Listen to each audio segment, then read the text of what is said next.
Hello, what's up, bro? Tapi jangan intro ya, karena di konten kali ini saya tidak akan nge-react video-video lucu atau video seksi, video TikTok ya. Karena di konten kali ini saya akan berbagi pengalaman yang terjadi saat saya KKN di salah satu daerah di Kota Palu, tepatnya di Desa Taweli.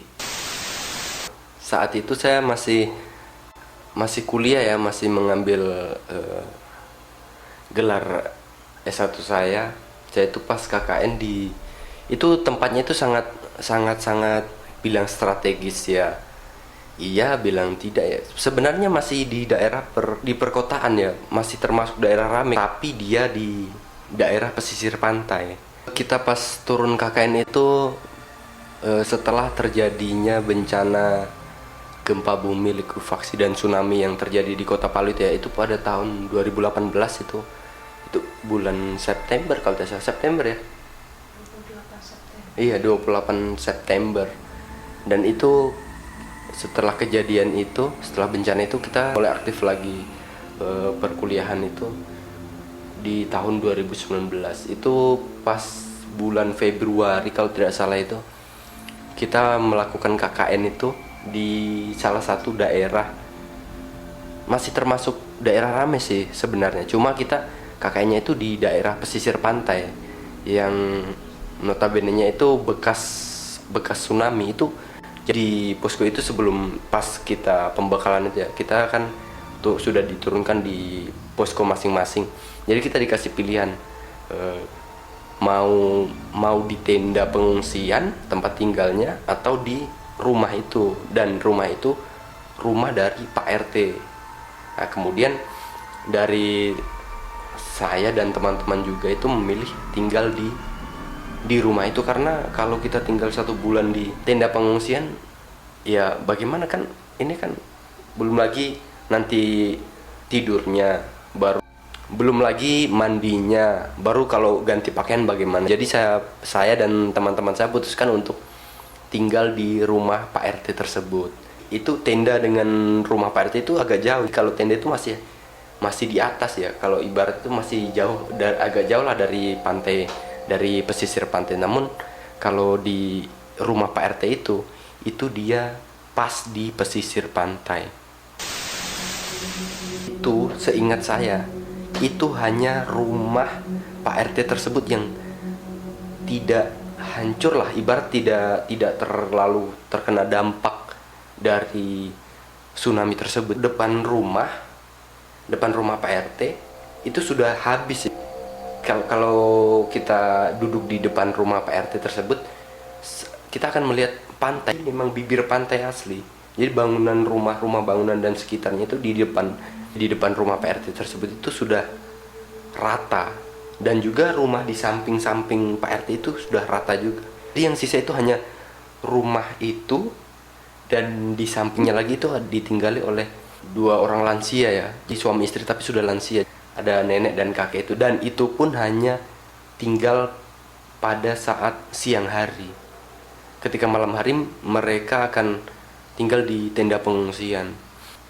Selama 1 bulan itu kita diperuntukkan tinggal di rumah tersebut, dan di situ jauh dari pengungsian masyarakat, dan juga jauh dari tetangga yang masih tetap tinggal di daerah tersebut.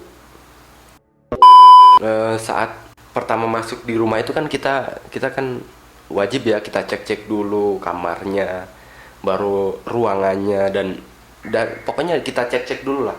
Jadi itu selama 1 hari pertama itu kita masuk itu kan siang kalau tidak salah. Itu siang kita cek dulu. Yang bikin saya kaget itu yang pas kita buka pintu belakang, di situ itu kuburan.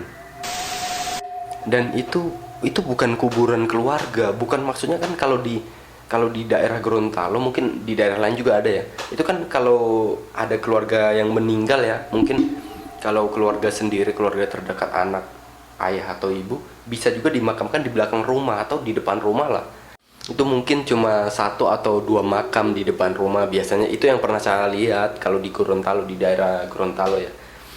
Tapi itu yang kita lihat itu bukan satu atau dua makam ya. Di belakang rumah Pak RT itu, ketika kita buka pintu dapur, itu memang real itu kuburan umum men, itu TPU.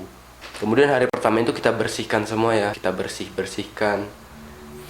Dan di salah satu kelompok saya itu di posko itu kalau dipikir ya bukan anak indigo sebenarnya, bukan juga setiap saat dia bisa lihat sesuatu hal yang mistis atau bagian, bukan ya. Dia itu mungkin nanti pas dia tidak sengaja lihat, mungkin dia bisa lihat begitu. Ada teman saya itu perempuan juga yang bisa begitu. Di posko itu tinggal kurang lebih 11 sampai 12 orang. Dan itu kita terbagi jadi dua ya. Jadi ada yang reguler dan non reguler. Jadi yang reguler ini yang masih mahasiswa yang memang belum bekerja. Dan non reguler itu yang sudah kerja. Jadi mereka biasanya menginap di rumah karena pekerjaan ya. Mungkin karena mereka dinas di rumah sakit tidak sempat ke posko. Jadi mereka menginap di rumah masing-masing. Jadi yang tinggal di situ itu hanya saya dan teman saya itu laki-laki 2 dan perempuan itu 4 orang.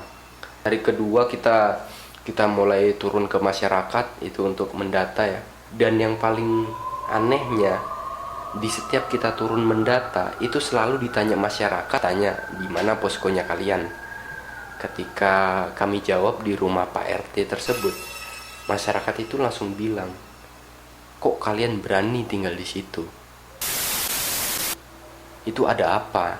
Tapi ya kita ndak mau tanya bertele-tele ya. Cuma saat kita tanya kenapa memangnya Pak, mereka hanya senyum saja. Dan ini nyata ini di Kota Palu ya. Dan ini dialami di kelompok saya, bukan hanya saya sendiri. Pas kita tanya balik, masyarakat hanya senyum saja. 1 sampai 5 hari lah. 1 sampai 5 hari itu masih aman ya. Itu masih aman, belum ada lah cerita-cerita dari rekan-rekan saya, dari kita semua belum ada yang rasanya masih santai gitu, masih enak, mungkin malam nongkrong ngopi seperti biasa. Tapi yang lebih parahnya itu pas di malam ke-6 itu sekitar 1 minggu setelah kita tinggal di situ, itu ada anaknya Pak RT itu disuruh Pak RT untuk berkunjung ke situ ya, kan maklum lah tuan rumah. Jadi pas berkunjung ke situ itu saya nongkrong dengan dia itu sampai malam dengan temannya, ada 3 orang temannya. Yang perempuan sudah tidur semua ya. Nongkrong itu dari setelah sholat isya itu kami nongkrong di depan di teras saja, cerita-cerita di situ. Dan yang paling ngeri itu pas saat dia cerita di situ, itu dia bilang begini, bahwa pas terjadi tsunami pada tahun 2018 itu tim relawan evakuasi itu meninggalkan tempat itu. Dan dia bilang bahwa pas saat hari ke-6, sekitar hari ke-6 itu para petugas itu dikejutkan dengan diteror dengan suara tertawa. Dan juga katanya si anak ini katanya ada penampakan wanita di depan rumah Pak RT tersebut. Di depan rumah Pak RT itu masih ada ya pohon apa itu ya, pokoknya dua. Lalu kan di situ ada rumah juga, itu di depan rumahnya Pak RT situ kan ada rumah, tapi kan sudah rata ya. Ada dua pohon bersandingan begini. Itu ya terlalu tinggi sih, kata si anak ini yang dia muncul di situ. Karena di situ kalau suara menangis itu, kata si anak, datangnya dari villa. Ada villa di ujung itu kan sudah rata ya, sudah roboh. Jadi katanya di situ. Dan yang paling mengerikan lagi, di rumah itu dari keluarganya si Pak RT ini, dari kakak dari teman saya ini, anaknya Pak RT ini, itu meninggal pas tsunami di Palu. Jadi tapi itu bukan di daerah situ, dia ada di pusat kota sana. Jadi pas sementara keadaan pulang kerja atau bagaimana, dia terhempas kena tsunami. Kemudian di situ kan susah ya jaringan. Pada saat itu susah jaringan. Dan jaringan paling bagus itu hanya ada di ruang tengah dan juga di dapur. Kalau kita untuk begadang biasa kan main game ya, main game sosmed, mau tidak mau kita harus di dapur, dan itu belakangnya makam boy. Tengah malam kita lapar, kita masak, itu masih masak mie. Nah, di situ sekitar jam-jam 2 di belakang rumah itu ada orang gergaji coy. Suara orang gergaji kayu, dan di situ tidak ada rumah, tidak, itu lahan kosong, cuma ada makam, kemudian ada rimbunan pohon-pohon pendek begitu. Di situ kami mulai pikir yang aneh-aneh.